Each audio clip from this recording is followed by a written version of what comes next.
Be unsettled living in 21st century America because it's overwhelmingly wicked. Your grandkids are under a tremendous amount of pressure to accept what our culture has normalized that God says is reprehensible and deserving of death. And we sit back and we're just like, but this show is funny. No, it's not funny. It's not entertaining. A while back, we were trying to watch some of these cake wars things with kids featured in them, because we got one kid who is interested in baking. So we're like, oh, we'll watch some of these cake wars and let them watch with the kids, till they started trotting out little boys who were acting like girls. This grieves the heart of God that children are being indoctrinated, that their innocence is being stolen, and then people are making money off of it. Ladies and gentlemen, welcome back to Black and Blurred. All right, this is disgusting. I'm disgusted. This is the worst opening ever. He has grease on his lips. That's water, barbecue sauce. No, it was grease. I was eating a burger. I had to finish. Cheese and trying to wipe his hands and touch mics. Oh, man. Barbecue everywhere. Oh, gosh. All right. Well, it's been a while since we've done that intro because I just did an episode with Hilda. I hope you guys enjoyed that episode. Hey, if you haven't listened to that episode, go back and listen to the episode of Hilda. But even if you haven't listened to it, even if you don't listen to it, I mean, what we're doing is we're raising funds for her. So a beloved sister of ours, who did some artwork for us. You can't see mine. Maybe Darren. Right behind Darren. She painted those things. She suffered with muscular dystrophy her entire life, and she painted that with her mouth. And she did our other logo. It's a bigger logo. But then also when Parker was born, she drew this beautiful picture of two birds, a big bird and a smaller bird nesting in a tree. And I'm like, Hilda, what was that? But yeah, we're raising funds for her because she's in need of a wheelchair accessible van to help get around and be transported in. And it's a dire need because it's the only way she can get around. Yeah. So we know it's a big ask, but the ask we're making of you, is that right? What we're asking of you. The ask we're making of you. I'm sick of that. Is just $10 and share it. Share the video. You can find it on Instagram. I posted. And you can also go to our link in our Instagram. Link is in the bio. You can find how to donate to Hilda. So please support that and contribute to her prayerfully getting a van that she needs. All right, well, on to lighter things. So this is a bit impromptu because we were supposed to do an episode that kind of got postponed last minute. But we have some things on deck I think people would appreciate. We have Natalie coming up next week. Natalie who? We recorded with her already. Natalie, Stop and Consider. Oh, I thought you were saying talking about Natalie Denise. That's Natalie Denise. Oh, okay. But no, Stop and Consider on Instagram. We have an episode with her next week. Yeah. You guys are really going to enjoy that. And then a lot of you enjoyed the what was it called with David? It was a comment section episode. Yeah, it was about CRT. Okay. Yeah, maybe critical race theory. We're doing a part 2. Yeah. We're going to do a part 2 with David. And it's going to be incredible, I think. Yeah, I think it is going to be incredible. I think it's going to be good. So stay tuned for those things. Repost. Can we repost the first episode since it's been a while, or yeah, or just tell people to listen to it? We can point people to it. But I think so. Yeah. So it's June now. It's Pride Month. That's not something I was aware of. But I saw so many people talking about it, and so when this episode got pushed back, I'm like, okay, we got to talk about this a little bit. But we're going to talk about it from a biblical perspective, and from a biblical perspective that typically I think gets ignored in the grand scheme of things. What are we dealing with here today? What's the issue here? That's a broad question. I know. What is the issue here? What are we dealing with as far as what? Just the conversation of sex. If you had to take any political conversation and say, hey, is sex involved in this? How many discussions would you find that has sex in some way. If I'll probably say like, sex or race. Ooh, yeah, I know. Pick only sex. only sex. How many? I mean, there's No. Just pick. Just off the top. Like, what do you think about Abortion. Yeah, abortion.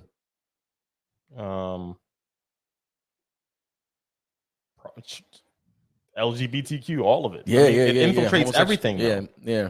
You know what I mean? Like it infiltrates all of it. It's like we're dealing with like this created minority class that has infiltrated every single part of our social fabric. Yeah.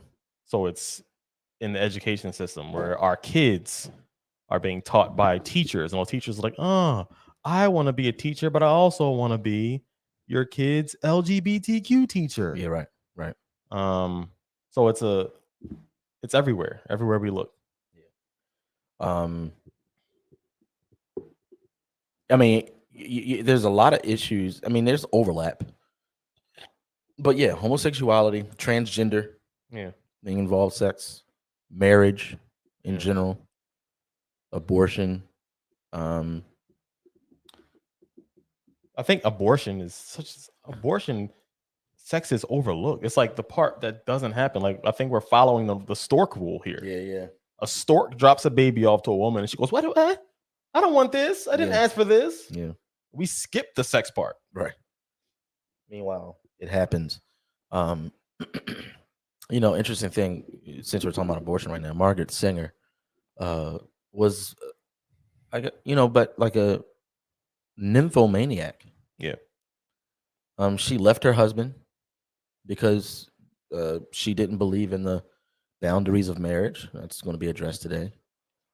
And was just on a rampant sexcapade with many people, a lot of prominent people, very elitist, but neither here nor there. So it is here though, or there actually. It's very here, it's right here, because a lot of the arguments that we come across when it comes to abortion is we jump into, which are very real conversations, but we jump into a very slim aspect of the abortion conversation. Mm-hmm. Like, what if someone gets raped or if Right. there's incest? Like, it's almost like programmed. Yeah. That's what we go to. Meanwhile, I think 90% is out of convenience. Yeah. Abortion, that is. But yeah, so even our theology, it's affected based on how we view sex.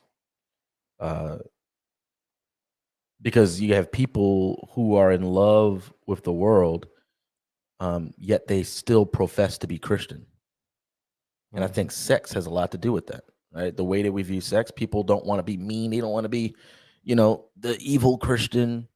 Typically, what's that movie? Adam Sandler, Kevin James. Oh, I now pronounce you. Yeah. They have the Christian group that's yelling, slanderous and nasty words because that's what Christians do. Outside of a gay club. Yeah, like they showed up to the gay club. Yeah. Now I'm not saying there hasn't been people who have professed to be Christians who do those things, Absolutely. but obviously Christianity doesn't teach that. I mean, yeah. But you find any movie, TV shows, Christians are represented poorly on Mhm. purpose, and then Christians are fearful of that. They've acquiesced to that. They see the avatar and they're like, "Well, what can I do in my power to do the opposite of that? I know, I'll affirm everything." And we need to pump the brakes. It's dangerous. So the issue, sex has permeated a lot of things in society. Also, we have no relationship, generally speaking, humanity, with the creator of sex. We don't even acknowledge him. Mm. It's a godless society. I think you talked about that on the last episode, or where was that an episode? That was with PJ and no, was it? Oh no, it was with. Was it with Natalie? Yeah, I think so. Maybe Okay. it was. Well, that episode's coming out next week, guys. Spoiler alert. Darren says we live in a godless society. But it's real, and I've mentioned this before. I think on the podcast, I definitely did a reel about it. The Little Mermaid, where she's down digging for stuff, and then she finds all these very real things, but then is talking to a stork about it, or seagull. He's talking to a seagull. You said stork. Like he's not a stork. He's talking to a seagull about it, and he's telling her all these ways that you can use these things, and it's all wrong. It's all terrible. Yeah, it's all wrong.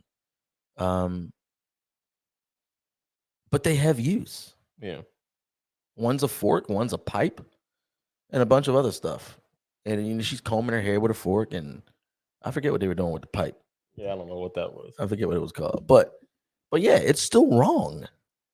And so we have kind of insulated, our society has insulated itself from being able to learn the truth by saying that sharing the truth is mean.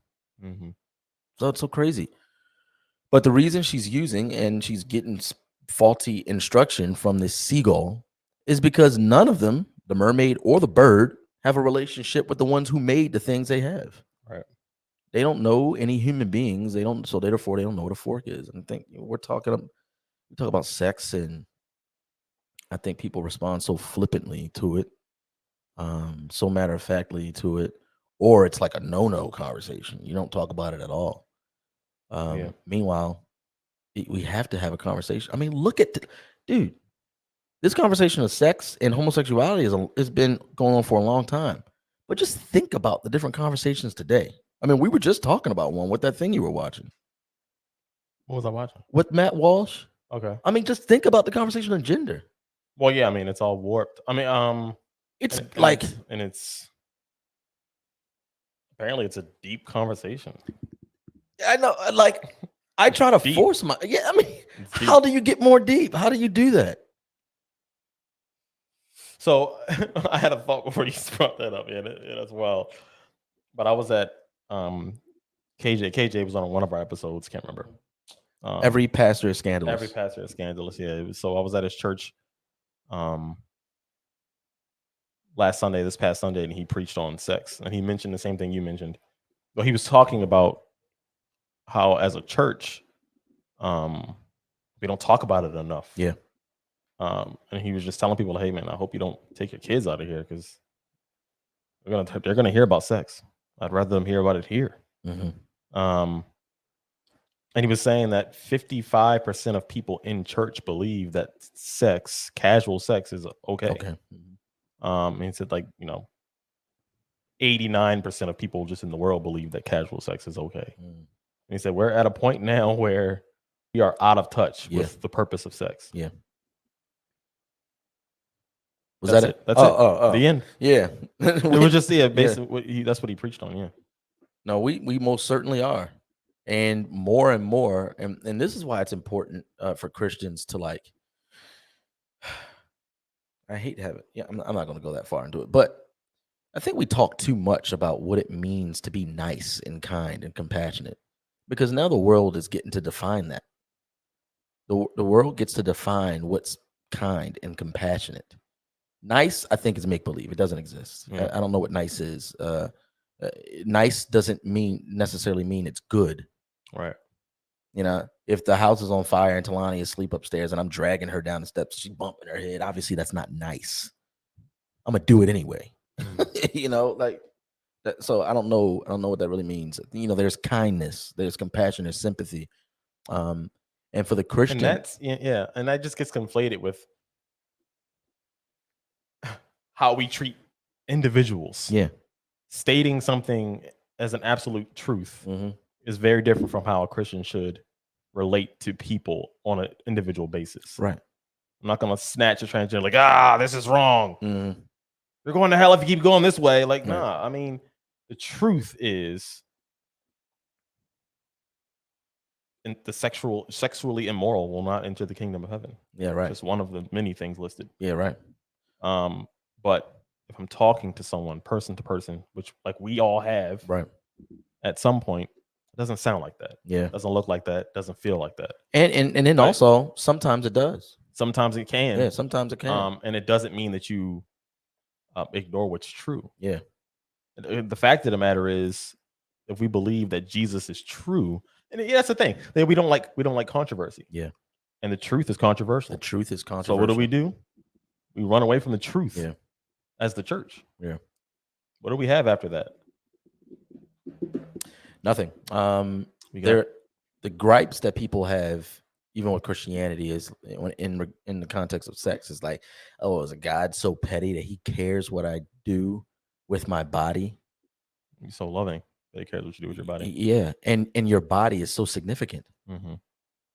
Because in that question, what you presuppose is that your body is insignificant. Right.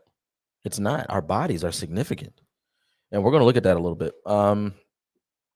And so society is saying, hey, we don't need any direction, you Christians. Shut up about sex. Oh, you guys are just so stuffy and, sticks up your butt about sex. That's terrible. But you get it. You couldn't come up with anything else. I could. I don't know. I don't That's know. all what you that got. is. That's all I got. But All right. meanwhile, at the next march, it's about some sexual oppression happening to women in the world. Mhm. Is that a reality? Yeah, I would say so. I would say that when it comes down to sexual oppression, it's happened to both men and women, but overwhelmingly more to women. They're the weaker physically, generally speaking. How is that significant? Why is it significant? Why should we care? If you line up two headlines that says that a woman is beaten and a woman is raped, people will naturally feel more pain and see more significance to the rape. Mhm. Why? If sex is so insignificant.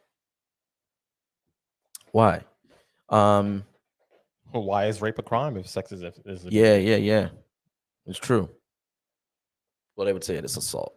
So that's what I'm saying. But if it gets reduced just to someone harming your body, Yeah. then why is it treated more significantly than someone hitting you?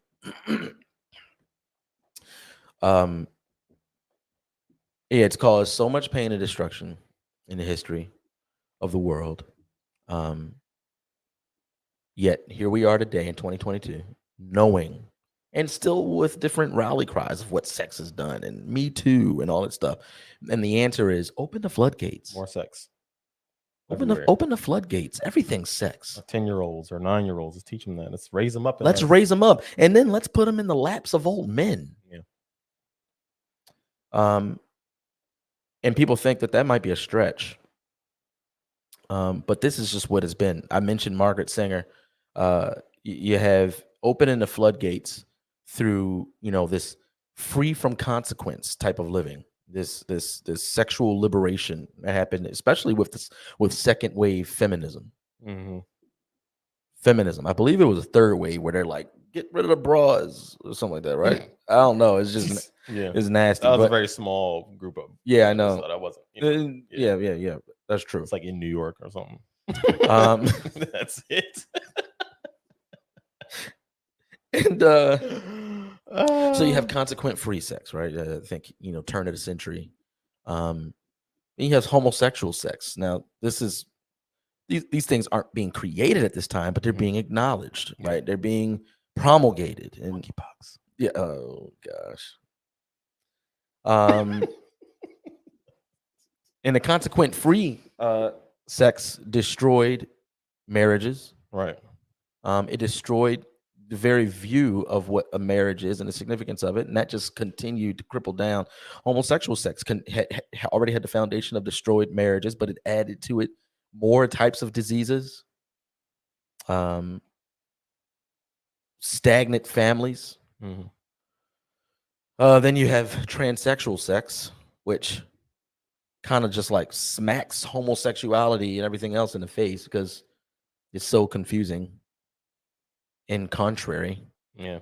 The only way you can be homosexual is having identified a gender, and transsexualism does away with that. Well, I don't think that's true. Or is it the wokeness? It's I mean, a lot of the documentaries and things I've watched is that transgenderism is actually against this new non-binary thing. I see. Because they're like, no, I transitioned from male to female.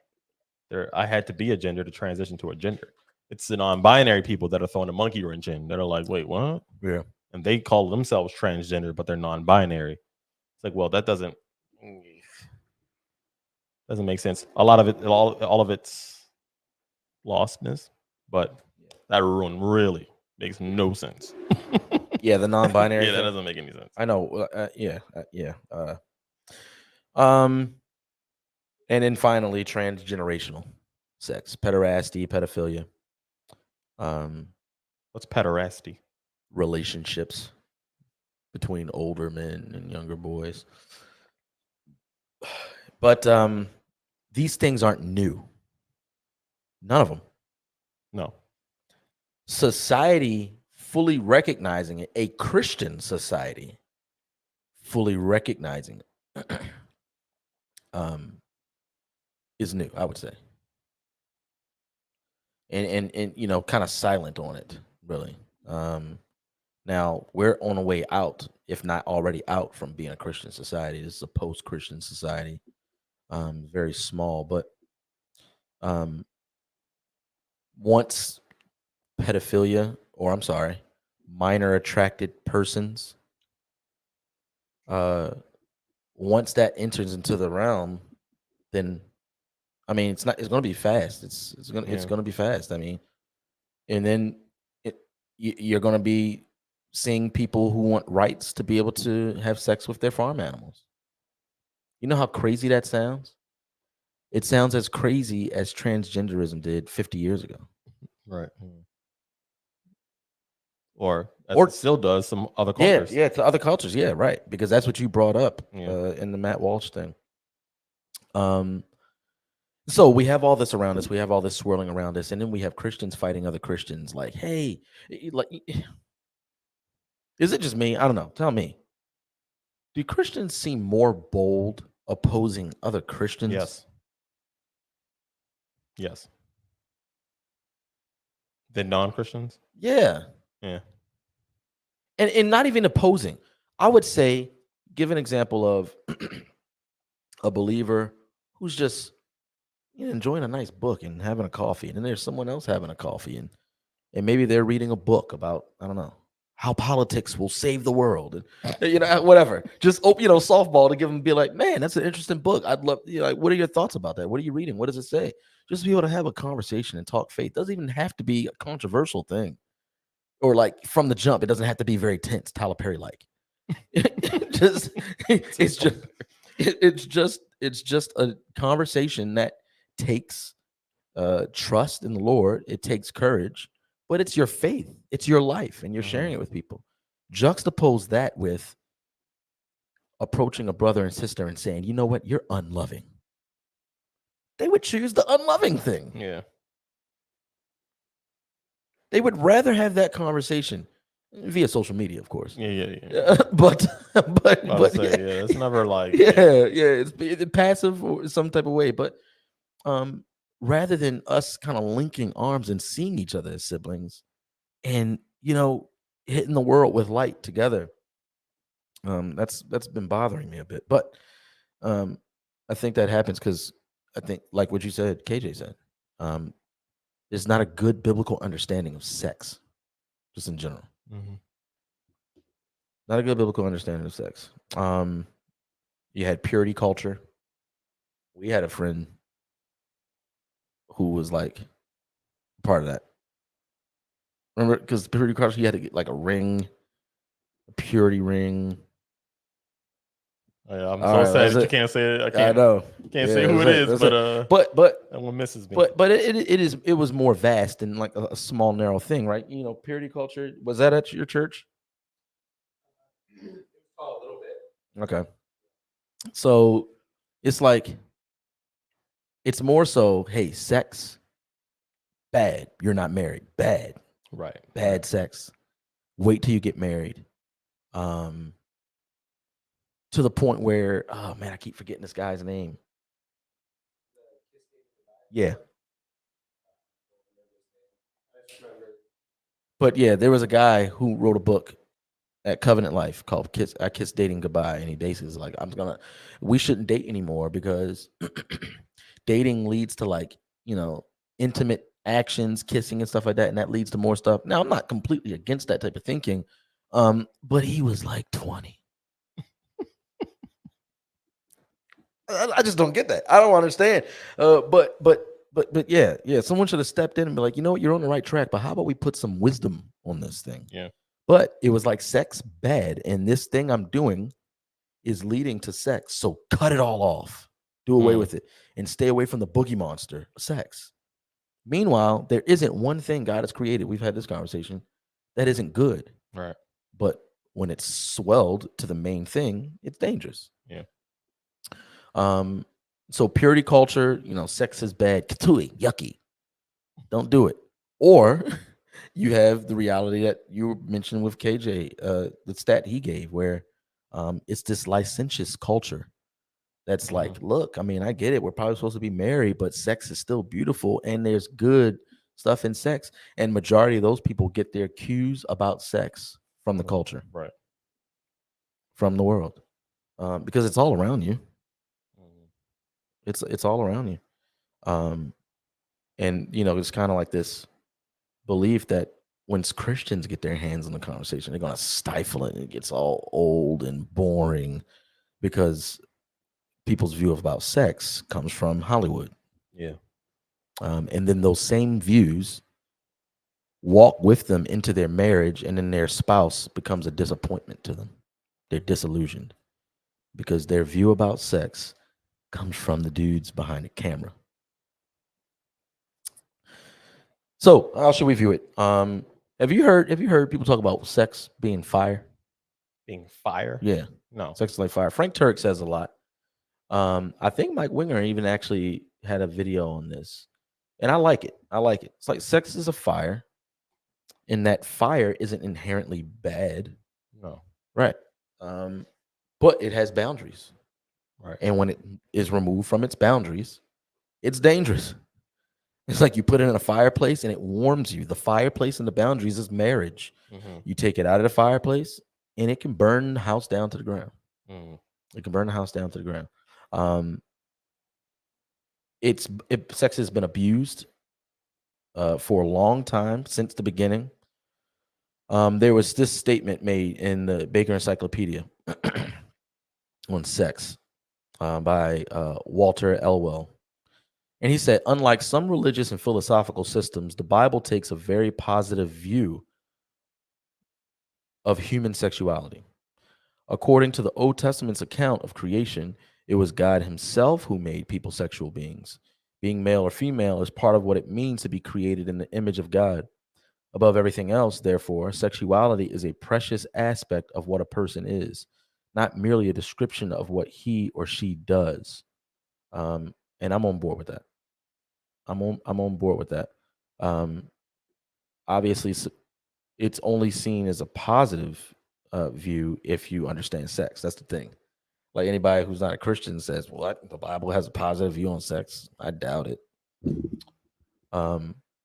So why am I going through all of this? This is what's missed.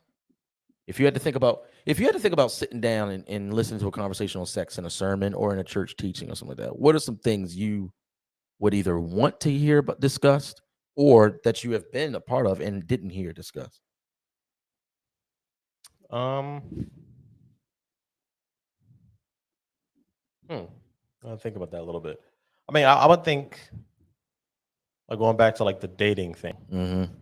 I would like to hear about those boundaries of intimacy that lead to sex. Yeah. That a lot of people take for granted. Like some of us, we humans think we're strong enough to control our urges. Yeah. When we're not. We're just not. And all the little things that we do that we take for granted. Kissing, cuddling, spending the night. Yeah, right. All those kind of things that can lead to sex. Yeah. Yeah, all that. I would like to hear that talked about more. I would like to hear people talk about the fact that everything we enjoy has sex in it somewhere. You mean like just guarding our hearts and our Yeah. eyes? Yeah. I saw a Hardee's commercial where it was just a woman eating a burger who was half naked. It's like, you had me at the burger. I'm just trying. Hardee's is disgusting. You like Hardee's? I don't really eat Hardee's. Have you had Hardee's? Yeah, I don't. Hardee's is gross. We got our boy Will in here with us. I prefer Arby's.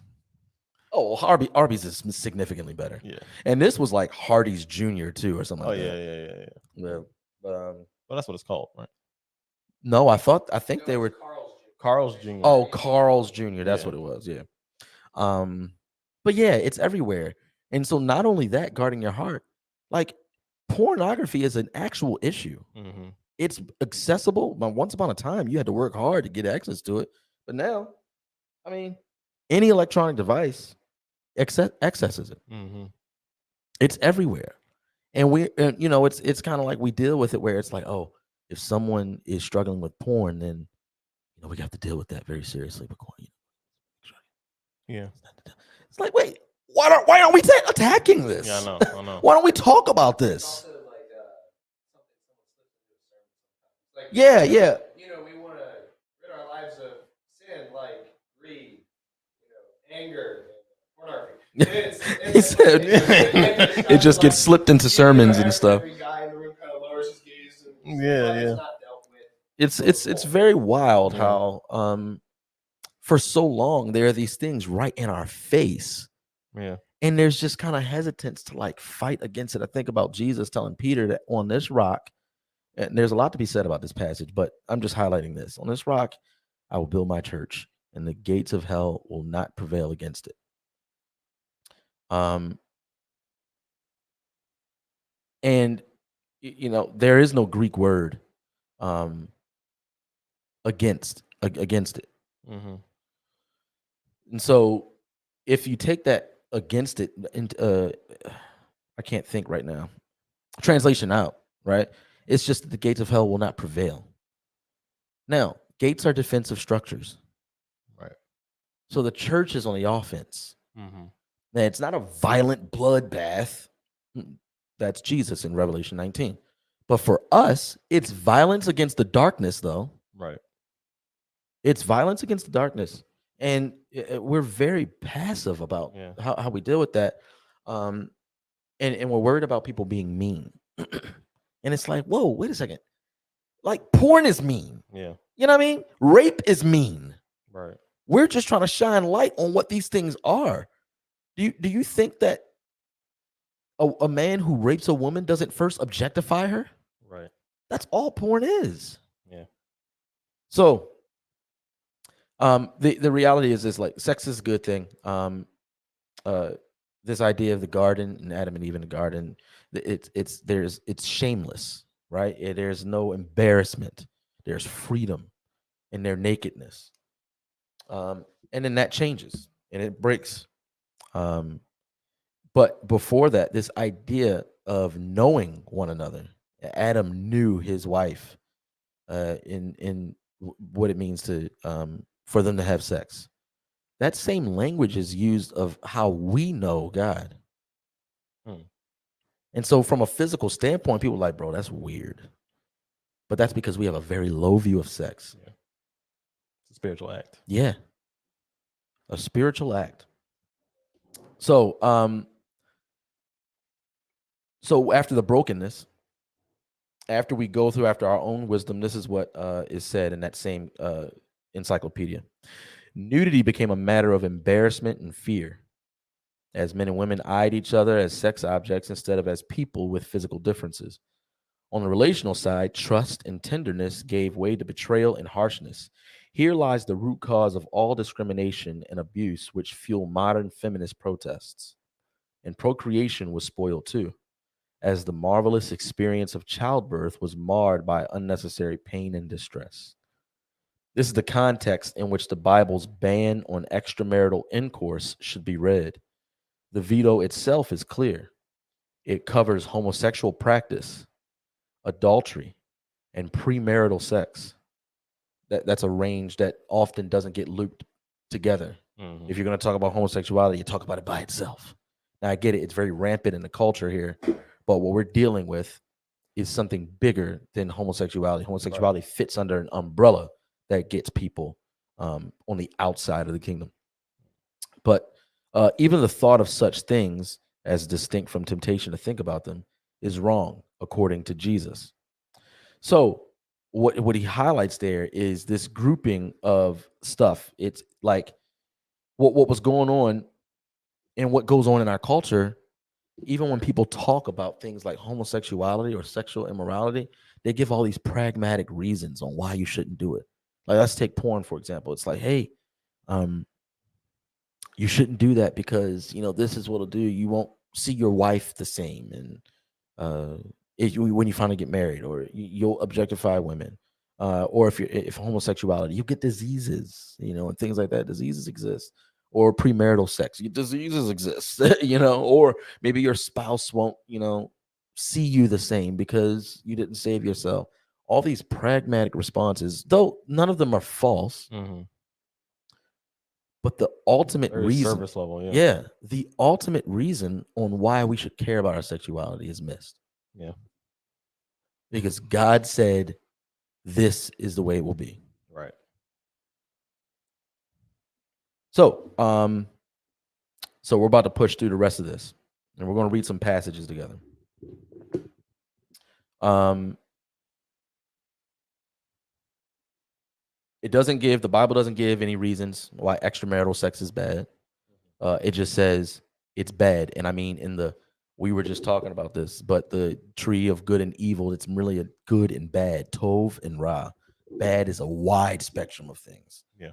And premarital sex is bad because it is anti-good. It is not what God has ordained.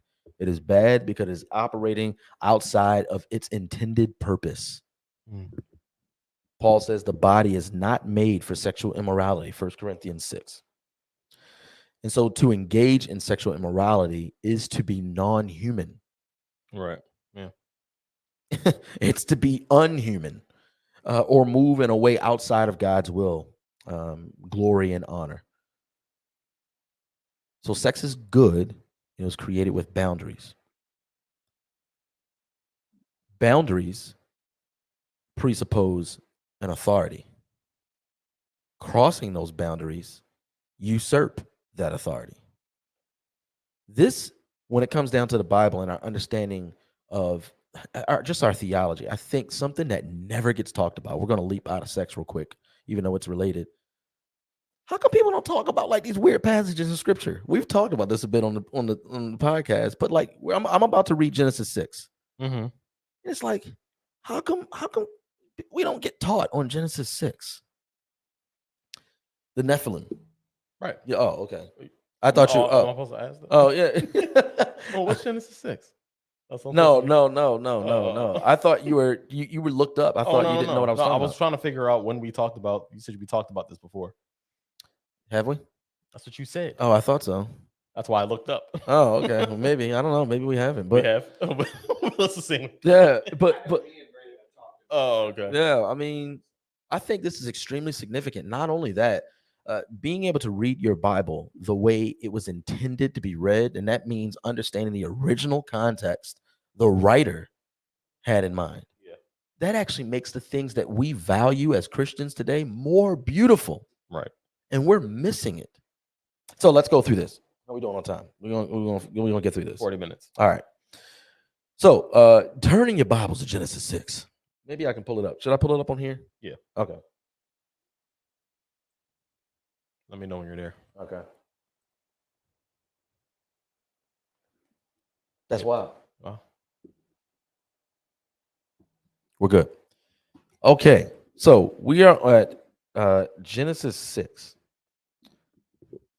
Hold on. Let me make this unmessy for you guys. I'm going to read this real quick. Now, after Genesis 6, I'm also going to read a couple more passages. I'm going to read out of 2 Peter, and I'm going to read out of Jude. And then I want you guys to tell me what you're noticing in these things. Let me pull up Peter.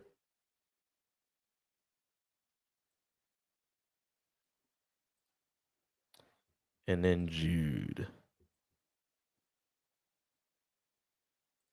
All right. Genesis 6. When man began to multiply on the face of the land, and daughters were born to them, the sons of God saw that the daughters of man were attractive, and they took as their wives any they chose.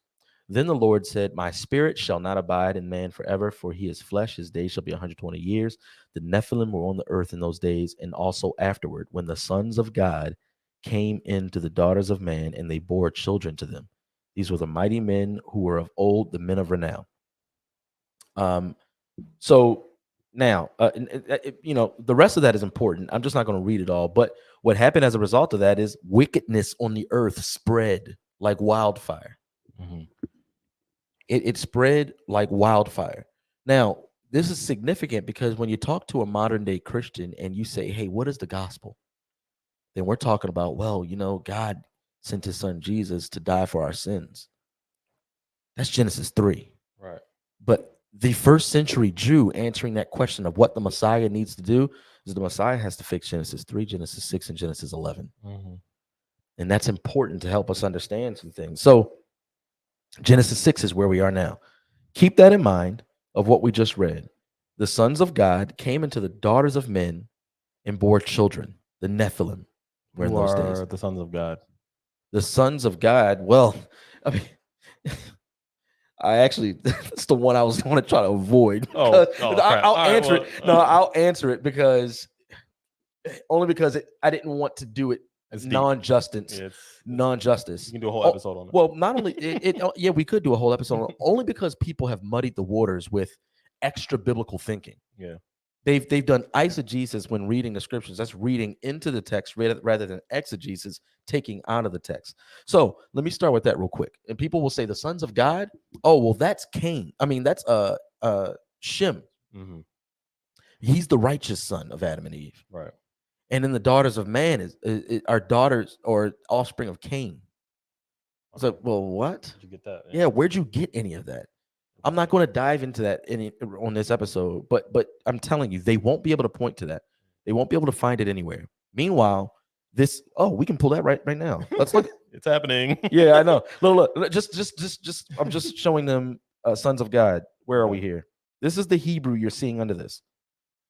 So look at this phrase right here. Ben Elohim. That phrase is very significant. You have B'nai Elohim. That is always a divine title. You can look in Job. There are multiple places in Job. You can look in Psalms, Psalm 82, for example. You can look at Deuteronomy 32. Just look at those passages. The sons of God are divine beings. Okay, so let's move on. Let's go to our next passage. And we're going to look at 2 Peter. 2 Peter chapter 2. We in church today, So to be clear, the sons of God are not human. No, I never answered the question. Sorry. Yeah, they're not human. No. Okay. No. They are, yes. They are non-human. That's actually what Elohim means. Mm-hmm. People would think Elohim is a name for God. No. Elohim is a designation of locale. You're not physical. You are non-physical. You are immaterial. Mm-hmm. And Yahweh, the Elohim, the Most High, that's where the title Most High comes from. El Elyon. He is the Most High Elohim, created other Elohim. The same way Yahweh now is human, who also created other humans. Right. So chapter 2, starting with verse 2 through 10. This is 2 Peter. But false prophets also arose among the people, just as there will be false teachers among you, who will secretly bring in destructive heresies, even denying the master who bought them. Am I at the right place? Oh, okay. Let me start with 2. And many will follow their sensuality, and because of them, the way of truth will be blasphemed. And in their greed, they will exploit you with false words. Their condemnation from long ago is not idle, and their destruction is not asleep. For if God did not spare angels when they sinned, but cast them into hell and committed them to chains of gloomy darkness to be kept until the judgment, if he did not spare the ancient world, but preserved Noah, a herald of righteousness, with 7 others, when he brought a flood upon the world of the ungodly, if by turning the cities of Sodom and Gomorrah to ashes, he condemned them to extinction, making them an example of what is going to happen to the ungodly, and if he rescued righteous Lot, greatly distressed by the sensual conduct of the wicked. And then he goes on to say, just to save time, he goes on to say, so therefore God knows how to both punish the unrighteous and rescue the righteous. Right. Keep that in mind. Let's travel on to Jude. We're going to read Jude 5 through 7. Now, I want to remind you, although you once fully knew it, that Jesus, who saved a people out of the land of Egypt, for those who want a nice apologetic for the Trinity in a conversation, here's one, Jude 5. Jude just said that Jesus saved Israel out of Egypt.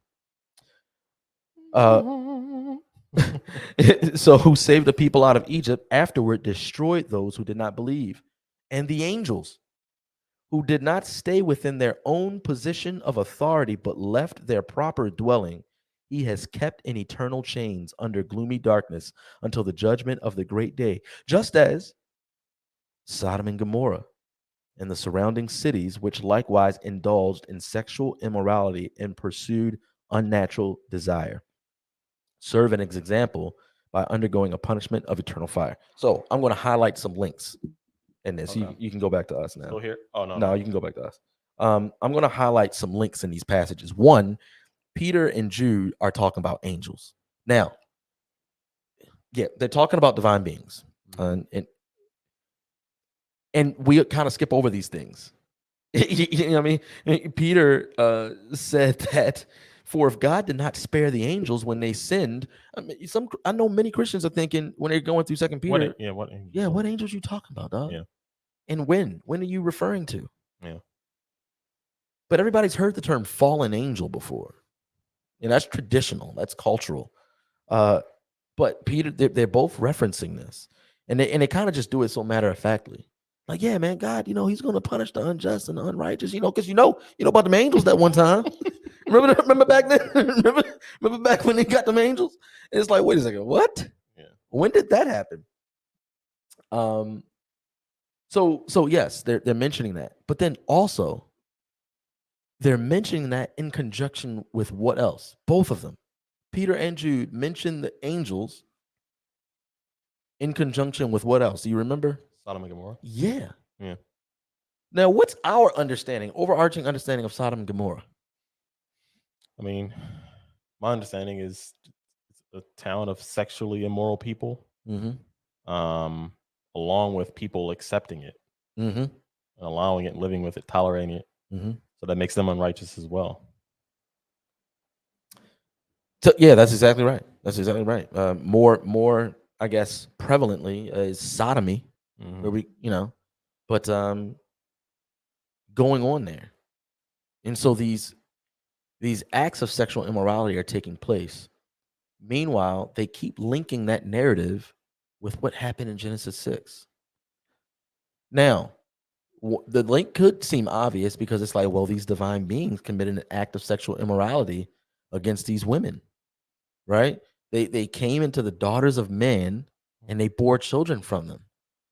Now, obviously, yes, that is evil. Obviously, yes, that is sin. But that isn't the seed. That isn't the original sin of that act.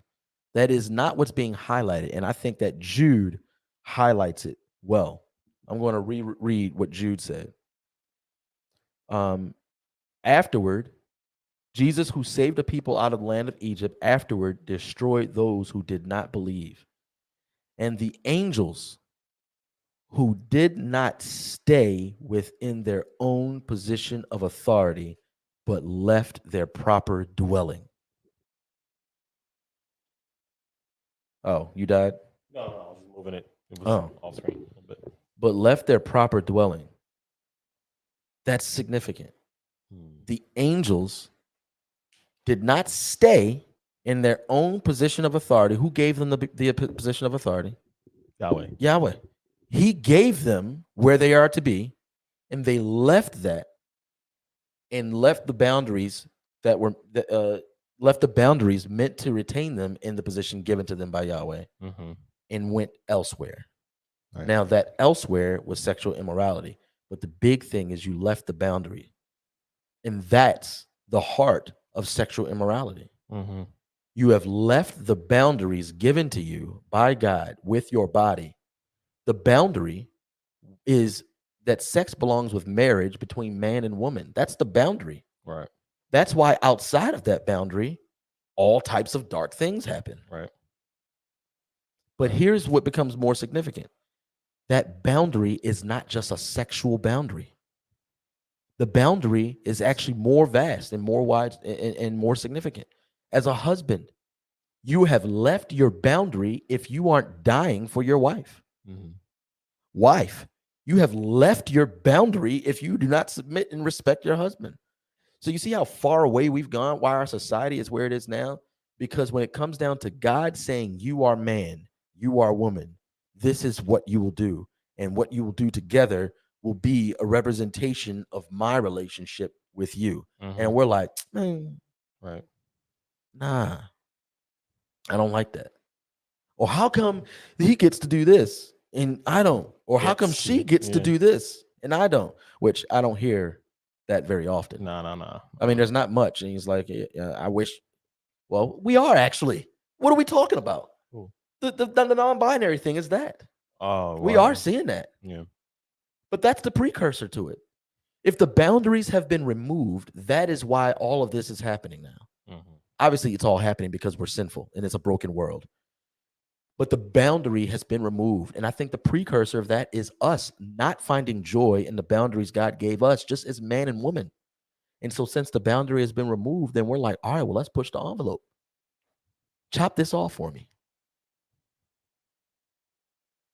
Why not? So what they also both say, and what they're highlighting, both Peter and Jude, is they're highlighting God's saving love, that he rescues the righteous. And the way that they're highlighting that is that he's trustworthy. And the way they're highlighting his trustworthiness is by saying he will always punish the unrighteous. There is not one unrighteous individual who will go unpunished. This is why the Christians, when it comes down to things like homosexuality, Pride Month, sharing the truth is the only loving thing you can do. There are a myriad of ways to do it, right? But it's the only loving thing to do. I know that there are Christians out there who are genuinely deceived and need to find their way biblically, but then there are Christians who also know, yet they do not tell the truth. That's hateful. Now, you might be okay now because people don't know you're being hateful, but the Lord does. Right. And that's significant. We need to get back to that. He will never let the unjust go unpunished, and he always rescues the righteous. And so you have any other God or any other deity in history that often offers grace at the expense of his justice, or offers mercy at the expense of his justice, right? By saying, okay, I'll allow it, but now justice falls down. But the one true and living God offers grace and mercy through his justice. That's why the cross is significant. Jesus, for all of us who are found in Christ, he became the unrighteous and was punished as such. And for all those who do not want Jesus, will say, no, give me what I deserve. And you will get it because he's trustworthy and he's faithful. So that's it. I think the takeaway is, how about we be faithful during Pride Week for a month, and then in July, and then in August? Recognize our boundaries, and the boundaries are good. They're actually good. And for the Christians who are actually living in those boundaries, yet are not sharing the truth of those, the beauty of those boundaries with other people, non-believers, come back to the truth. Please come back to the truth and share it. Share that truth with people. It's good. It's good news. It's good news. Anything to say before we get out of here? I would just add, don't forget about heterosexual couples who are living unfaithfully. That's right. That's exactly right. That's exactly right. Boundaries. Boundaries are good things. Do not be taken away by the zeitgeist of the age that says boundaries aren't good. Right. That's a spiritual rebellion, and it started in Genesis 6. Boundaries are on purpose, and they're good. As a matter of fact, the most significant boundary in glory will be the boundary between Yahweh and his people and everyone else to be punished.